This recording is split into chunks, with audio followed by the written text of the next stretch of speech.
Hey guys, I'm Jackie Brubaker. I'm an author, a motivational and career coach, and host of That Girl the Podcast. Each week, I bring on a leader in their field to talk about how to stop making excuses and how you can start living your lifelong dream. That Girl the Podcast is based on That Girl the Novel, which is on Amazon to download or buy the paperback of. You can also follow us on Instagram at That Girl the Podcast and our Patreon page. Well, welcome Brett Ryback to That Girl the Podcast. I am so excited to talk to you today. I like to let people explain in brief who they are and what they do, because I feel like you always do a better job than I ever could. So Brett Ryback, it's true, right? It is true, yeah. Brett, tell us about totally you. Relate. Right. So I'm an actor and a composer and writer, and I live in LA, and I primarily write musical stories and work in musical theater. And that's kind of me in a nutshell. That is being really humble. Brett is a very accomplished, award-winning composer. He's been on major shows like Modern Family and Mom. He is so much more than just a writer, composer, actor. This man is so talented. It is scary. So Brett, you're making me blush. Oh, get ready. Just get ready. I have so much to say about your new musical, Into Strange Woods, which is so cool. I cannot wait to get into that. But first, let's just talk about how you started all of this. What happened that you were like, I love musical theater. I want to go down this path. How did that all begin? Yeah, I mean, I started as a young performer in theater. I grew up in Milwaukee, and there's a really great children's theater there that I worked with as a child. They had a theater academy that I went to as a child, and then actually now as an adult, I've gone back and written shows for them, which is kind of a fun full circle thing for me. But that was kind of where I got my start. The theater community in Milwaukee is really vibrant, and was when I was growing up, and so I had the opportunity to work at a lot of professional theaters. So I grew up amidst theater people and really feeling like, at an early age, I had a good sense that I wanted to be an actor, wanted to be a creator and a storyteller. And when I was around 10 years old, I had a very kind of chance but important encounter with a man who would eventually become my piano teacher. And so at the time I was experimenting with teaching myself piano. Like I kind of knew how to read chords a little bit, and I would write melodies, and I had an affinity for music. And he was the one who kind of helped shape me into a better pianist and then a songwriter as well, because he was sort of he kind of did that. He was a performer. He was a cabaret artist. He wrote songs, he performed. And so I was like, oh, look, there's like a model of like somebody who can do all of these things. And then when it came time to decide what to do for school, I thought I was going to go be an actor. And that was kind of, I was like, that's what I'll do. And he was the one who actually encouraged me to study music and composition in particular. And that was a really like important moment for me, because it opened up an avenue of my life that I think, might have always been there anyway, but it did it in a way that like equipped me to have these multiple paths of writing and composition and performance. And that has been kind of this weird mixed blessing in my life, because it's tough to, as you even said at the beginning of this, it's tough to tell people who you are and what you do. Mm-hmm. And people who do a lot of different things and really do a lot of different things confuse other people. People want sort of, they just want you to like be a thing that fits into a mold that they understand, or at least early on, they kind of want to just sort of put you in a box that they're like, I know what to do with you. Yes. And when they don't, it can be very difficult and frustrating. Very frustrating for you as well. I completely relate to that. It is very hard to just be a creative in general, because I really think when people are creative, they're creative in so many different ways that you can't just be a singer, an actor. You are multiple things. And then the more you dive into your creativity, usually the more talent you find and you're like, oh, I'm also good at this. And it's important. I think, when I talk to young artists, I always encourage them, like, find other disciplines that you are attracted to, and, because it rounds out your ability to work, and to create. And so I guess, the short answer to that question is really just that I've always been around storytelling from a very young age, and theatrical storytelling. So it just, in a way, became enmeshed into my identity, just kind of unbeknownst to me. Right. And just because it wasn't anything that I did, it was just who I was as a child, and then that was who I was surrounded by. And it was kind of later figuring out, like, really in my after college and in my 20s, that I started to really understand a little bit about that multidisciplinary aspect, and like take control of my abilities to focus on what kind of stories I wanted to tell and who I was as an artist. And, it's a ongoing journey, as you know. Of course. What were some of those factors that came into play after college that made you kind of have more focus in figuring out what to do with your storytelling, et cetera? Yeah. It's funny because, I went to UCLA for music composition, and it was I had an incredibly fortunate experience there, because there was somebody in the music school who ran like a musical theater program out of the music school. And it was me and another student at the same time who were both musical composers, wanted to compose musical theater. And so he really, invested in us and nurtured us. And so we had a lot of opportunity to do stuff. But at the same time, I was getting a kind of a classically based education that I had never had. Because, like I said, my piano teacher even, he taught me classical pieces, but he was a cabaret guy. And so because I was playing musical theater and cabaret and pop, I just never had that basis. And so when I left school, I actually felt a little jumbled. I felt like a little confused about who I was as a composer, and that stymied me for a few years. I started working on a project where I wasn't writing music, and I thought, well, maybe this is kind of what I'm just going to be. I didn't know. What were you doing exactly if you weren't writing music? I was writing book for this particular musical. Okay. And then a professor of mine at UCLA asked me to write a libretto that he was going to set to music. What is a libretto for people who don't know what that is? Also, right. So that would be all the words. So that would be like books and lyric. So the book and lyrics. And then because he was a composer and he wanted to compose music to this. And I thought, okay. And so I came up with this idea that was, very personal to me. It was based on my grandparents and how they met. So we kind of started working on it together. But I'll never forget, it was like New Year's Eve or New Year's Day in New York City. And we were meeting up, and he was like, listen, I don't want to write this. I want to write an opera that isn't this. But I think that you should write the music to this, good luck. And I was like, wait, yeah. And I was like, this is so not what I expected. But I took a couple months to kind of figure that out. And then I dove in. I was like, okay, I'm going to do this. And it was in the process of that I started to, I think two things happened. I started to just really trust my voice.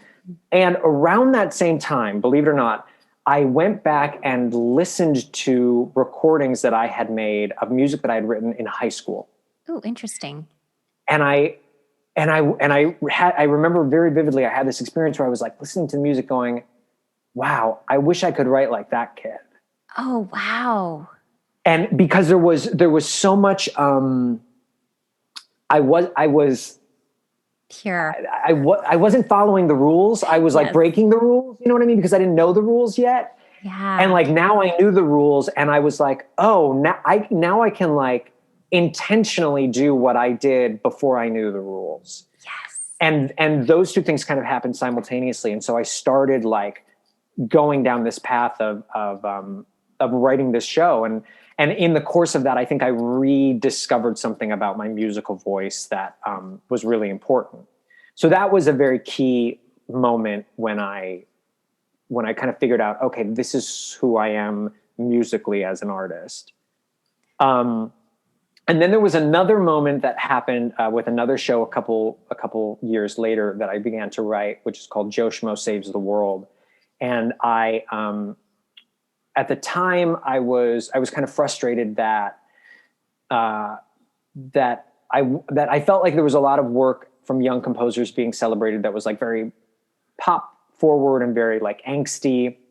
What year was this, by the way, too? So this would have been 2010, 2011. Yeah. Mm-hmm. And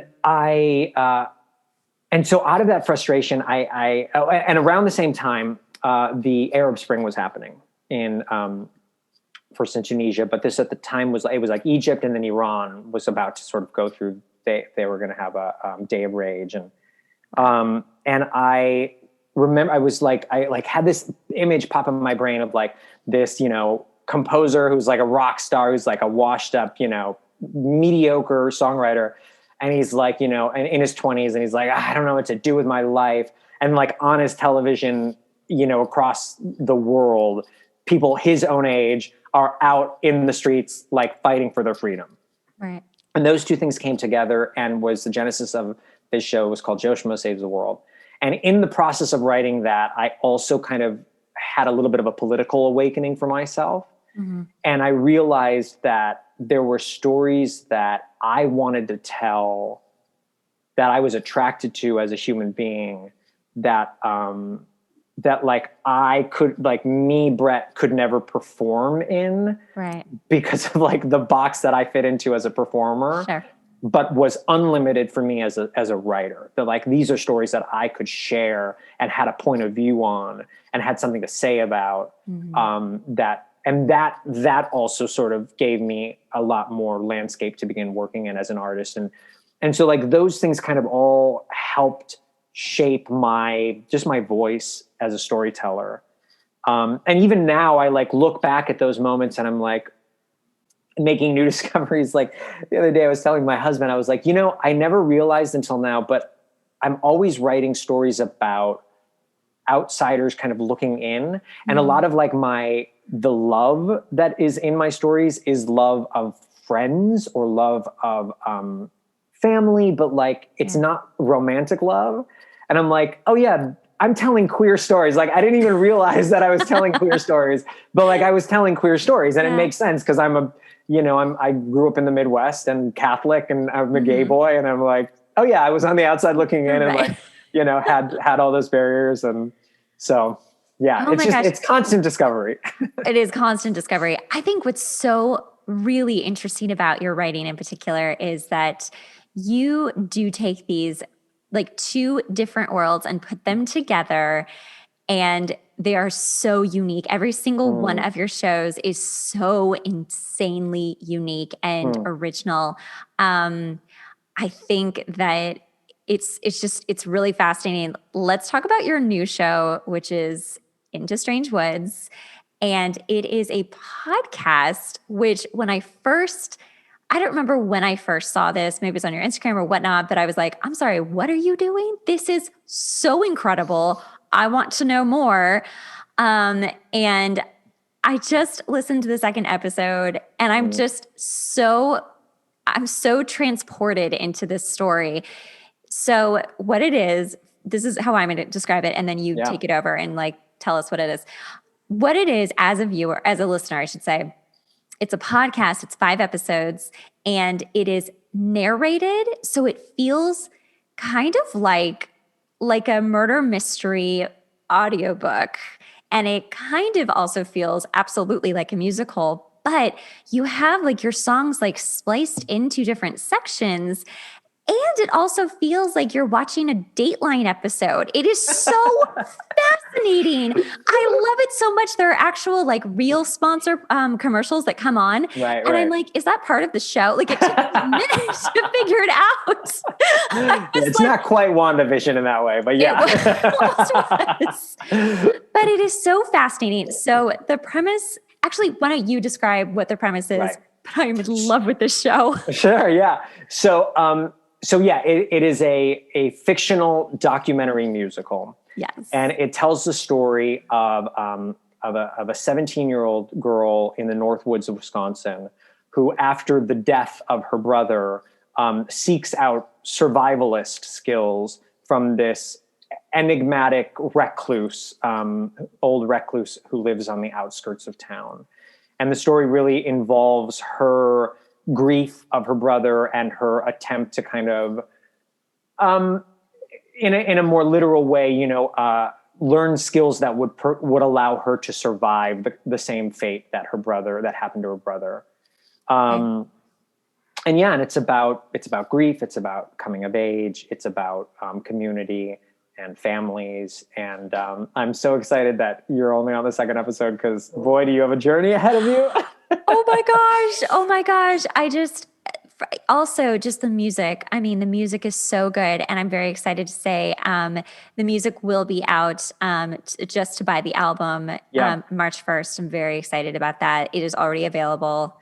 There's one song that keeps repeating, and I'm like, please let that be a full song on the album, because I really want to cover it so bad. Which one? Of course, because I've only heard like 2 episodes. It's the one that the sister keeps singing. Come and Find Me. Yep. Yeah. That'll be on there. Oh my gosh, please send me the instrumental of that so I can sing that song. I love that song. That'll be available too, funny enough. Yeah. God. Okay, good. You're going to tell me where. It's just beautiful. It, to me, reminds me a little of like Dear Evan Hansen, reminds me a little of The Prom. Oh, yeah, and, right. Yeah. It just feels very new, very fresh. Something that I'm always looking for with musicals, because I'm such a musical theater snob, is I really, really want something that feels new and fresh and original. And man, do you provide that. You are actually one of my favorite composers. I have now found out after listening to so much of your stuff. I'm like, you're so good. Like, I'm not trying to I don't know, brag for you, I guess, maybe. But I really see you like writing a musical and it winning Tonys. Like, I'm very serious that just, you're so original. And I've said it like 15 times, but I love this show so much. And it is on Apple Podcasts and everywhere you can find your podcast. Everywhere that you get podcasts, yeah. And there's only 5 episodes and they all run about 40 minutes or so. Yeah, on average around 40, yeah. Which is perfect, because that's the exact time that you need a podcast to be, to sort of like listen and then go. But you're not going to want to stop listening. It also, like when I first started listening, I had to pause it to finish something. And I really felt like I was taken out of the show. I was like, oh, real life is happening again. Oh my gosh. But I felt like oh my goodness. I want to talk about the people that you wrote it with too. The writing, the narration especially, and you narrate too. Yes, yeah. I play a version of myself, yeah. You do. You play your journalistic version of Brett Ryback. And it's so cool because when you are talking to other characters, you hear the background noise as if you are literally recording them with your little crew. It's so cool, you guys. I cannot say anything else. It's so good. But yeah, no, the narration is so interesting and so realistic. You do start wondering, like, is this real? Like, I've actually felt like maybe this is partially true. Tell me about the people you wrote this with and how you guys came up with this. Where did this originate from? Right. So I can tell you the story. I'll do both in one story, which is that the genesis of the idea came, I was listening to the podcast S-Town, which is, I don't know if you've heard it. So one of the ones that came out after Serial, that was like another kind of, big podcast, documentary. And when I was listening to it, I had 2 thoughts. The first thought was, this isn't real. This is made up. Somebody has written this, because it was like the main character was such a character. I mean, like, I was like, this is not real. And then the other thing was, because of how verbal this guy was, and the literary quality of the producing, the narration and the producer who goes and does all that. I heard music. I was like, these feel like songs. And so I called up this other writer and director that I knew named Jeff Lupino Esposito. And he was somebody that I had been trying to, we had been trying to find a project to work on for a while. And I said to him, what do you think of this idea? It's like a podcast musical, and he was like, I love that. That's so great. And he has a collaborator that he's worked with in the past named Matt Sav. And so Jeff brought Matt onto the project, and Matt is an audio producer and composer. And so it's amazingly recorded, by the way. Stunning. Yeah. I love audio so much. And I was like, wow, this sounds amazing. Yeah. Go on. Yeah. And so the three of us then, cause it was weird because we had a sort of backward process in a way, which is that we didn't have a story. We had a format. And so we had to go in search of a story, and we spent just a bunch of months, spitballing and tossing ideas back and forth. And eventually we landed on what became this story. And then, we actually, the three of us together, we put together a demo of the pilot episode, both to show other people what it was that we were trying to do. Cause it's a little hard to explain, if you don't listen to it, it's a bit of a new thing. And there have been musical podcasts in the past, but ask you, because I've never heard of that before. I thought you had started. I'm going to just say that you started it. That's it. Well, we haven't. I think the first one that's credited was a spoof of Serial called "Wait, Wait, Don't Kill Me." Okay. And then there was another one that I think it's called "Fall of the House of Sunshine." That was sort of a weird, wacky. Also kind of like a send up of musicals. And then right before ours came out, there was 36 Questions, which was sort of the first, it was a rom-com, so it wasn't a spoof. It was like trying to be a genuine story, and use music. And then the other one that I've actually not heard in its entirety, but John Cameron Mitchell had one on Luminary, which is a paywall service that is called Anthem Homunculus. Oh, interesting. Which is as unusual and original as you might think coming from him, and with that title. But anyway, so there were some things that we were able to listen to and hear what other people had done, but nobody has really played with this docu reality, blurred lines kind of thing. And that was something that was fun and new that we really wanted to dig into. And that was a big part of when just cutting to, we were fortunate enough to align with a production company called Atypical Artists. And they were the ones who then were able to bring in the funding for us to make this. And we had this big idea, Matt always tells the story that we had this big idea of kind of getting the actors together and doing a very live, recording so that everything was spatially placed out. And it was as if we were in these places. And then of course the pandemic hit and we were all quarantined. And so we had to record this whole thing remotely.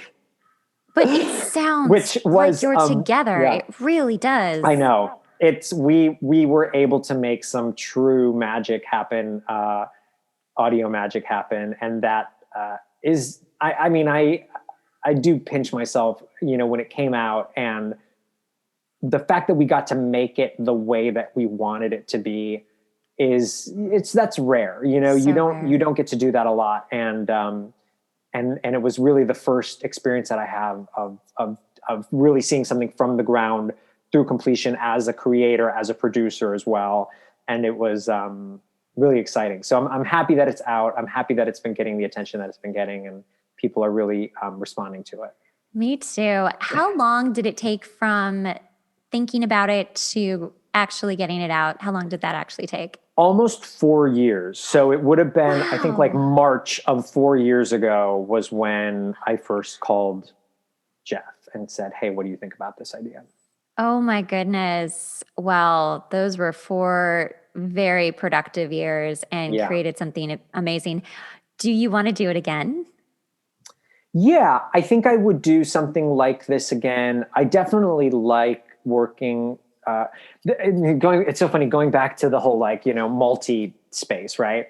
So I would love to work in podcasts again. I would love to create another podcast. I think it's really fun, either musical or not. But it's like, that's another thing where people are like, so what do you write? It's like, I write plays, I write musicals, I write, I have a pilot, I have a screenplay, I have a podcast, like, right. And so it's a little hard to just like, so now I'm like, no, I'm just a writer. Like I write things. I write all sorts of things. All sorts of Doesn't things. matter like what it is, but yes, I would love to write another, and create another podcast again. And I have some ideas, so we'll see. I hope it's a lot of work. Everything's a lot of work. Everything is right. Oh my God. It took me 6 years to get that thing done. Yeah. Oh my gosh. Yeah, exactly. no, it takes time. I really hope you do. I am so excited for you. You have something else coming out soon. Do you want to talk about that? What do I have coming out soon? Goodspeed. Yeah. Yes. Oh my God. That's great. Yeah, absolutely. I was like, what went through my head is I was like, what have I publicly talked about? Cause I have some other things that I'm working on, but, yes. No, something that's really exciting. So, a show that I wrote in 2019, that was produced in 2019, at Goodspeed in Connecticut, is going to soon be available because Goodspeed is launching a service called Goodspeed On Demand. And they're starting with our show, which is called Passing Through. And funny enough, like the whole podcast connection coming back around, Passing Through is based on a real story. And we heard the real story as a podcast first. So it was it was like a documentary podcast that my collaborator, Eric Ulloa, and I first encountered, and then adapted to a stage musical. And Goodspeed was instrumental in helping us develop it. And then they ultimately produced the premiere of it. And that's another, unfortunate, like not casualty, but like, it's like 2019, it's like, great, you had this premiere and like, you want to take it out and have another. And then of course, everything shuts down. So We're very, very happy that it will be able to be seen again, to anybody who, not just people who live close enough to Goodspeed to see it. So I know I have a lot of family and friends who live in other places in the United States that were like, oh, I can't, let me know when it's nearby. Right. Well, now it's like $25 a household. You can stream this show starting March 15th. And I think it's, goodspeed.org is probably the website to go to see that. But, and will they be showing, I'm so happy for you too.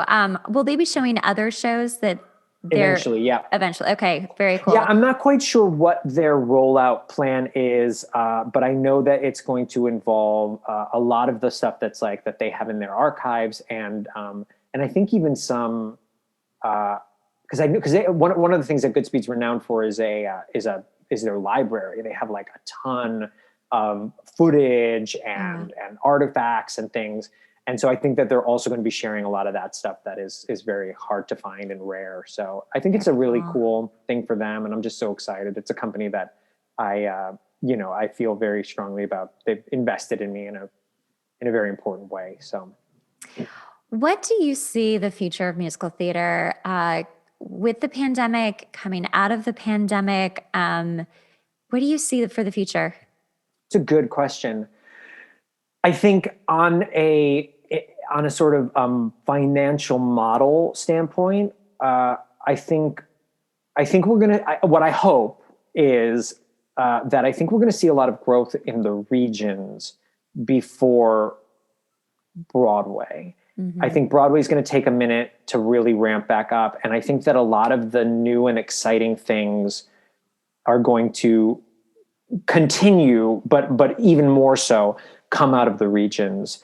And I think that that's really exciting because it's an opportunity to further democratize Broadway, as it were. Or, I mean, Broadway is such like a big term, by which I mean musical theater and who is considered like the voice of musical theater. Mm-hmm. I think that, and wrapped up in that, I think, you're probably going to see smaller shows that are about topics that aren't necessarily what Broadway looks to for for topics and for musicals. Mm-hmm. Because, you know, a Broadway musical really has to kind of fit into a very increasingly limited box. Yeah. And I think that is not good for the form and not good for the people who want to tell those stories. So, Right. so my hope is that because of that re-emphasis on the regions and smaller theaters getting to create stuff that rises to the top, I think we're going to see a lot more artists of color getting to tell their stories. I think we're going to see a lot more inventive storytelling. And do I think that ultimately, I think we're going to be back in theaters. I think that's not going to go away. Even as I, you know, explore other avenues for telling musical stories, this year has taught me just how key that live experience is, and maybe even what we took for granted about it. Right. You know? I think you're right. I mean, I hear it from a lot of people, especially my parents. You know, they're like, I just miss going to see a show. Yeah. I just miss the camaraderie of other people and feeling the energy together watching a show.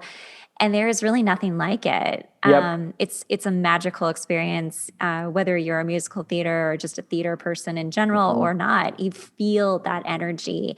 Yep. I mean, Zoom is cool. Zoom is fun, but you know, and a friend of mine actually did a show in New York in the very beginning of the pandemic where it was a Zoom show, and it was fascinating. You know, it was an interesting kind of way of doing it. Yeah. But yeah, that'll never take the place of an actual, you know, actor right in front of you, and you're crying while you're watching them and they're watching you cry. I mean, it's such an intimate performance and an intimate experience. And music, you know, in particular, is because I always remember when I went and saw Once for the first time, and you know, it's like what the pull of a bow across the string of a cello creates a vibration that then hits you not just in your ears, it hits you in your chest, it hits you in your stomach, and that is something that, like, it's energy, but it's an actual physical experience. Yes. And that's something that you really don't get, you know, through a screen,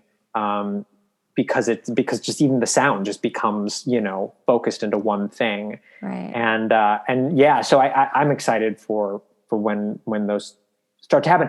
And just even looking at some of the things that I have coming up, like, it is going to start to happen. Like, we will be back and back in person, I think, you know, by the end of this year, if not well before then. So I'm really looking forward to that. If there is something that you could teach someone or something that you have learned in your journey, being a composer, etc., a writer, quote, what is it that you would like to tell someone who might be on the same journey or who is interested in becoming a composer, a writer, and all of that? I think I would say there's a lot of forces that will try to limit you.